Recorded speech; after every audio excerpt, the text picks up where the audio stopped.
Where does the money go in a market crash? Understanding the illusion.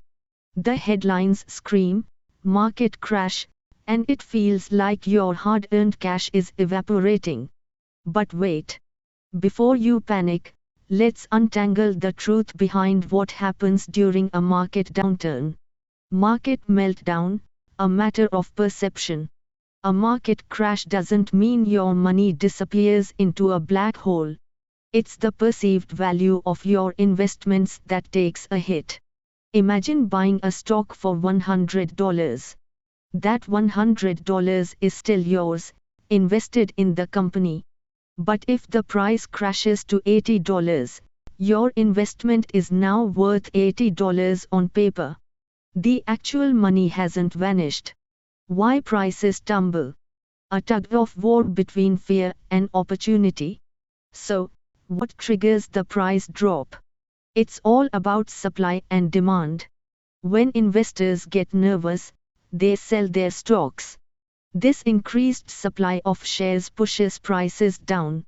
On the other hand, some investors see a buying opportunity at lower prices, increasing demand. Unrealized losses, a paper cut, not a gushing wound. The falling price might show you an unrealized loss. This means your investment is worth less on paper, but you haven't lost any money unless you actually sell at a lower price. Think of it as a temporary paper cut, not a gushing wound. The domino effect, when panic spreads. A market crash can snowball. As prices fall, some investors panic and sell further, driving prices even lower. This can impact the overall economy as people feel less wealthy and spend less. The road to recovery, patience is key. History shows us that markets tend to recover from crashes. Undervalued stocks can bounce back, potentially restoring your wealth. So, unless you absolutely need the money, holding on might be a wiser choice than succumbing to panic selling.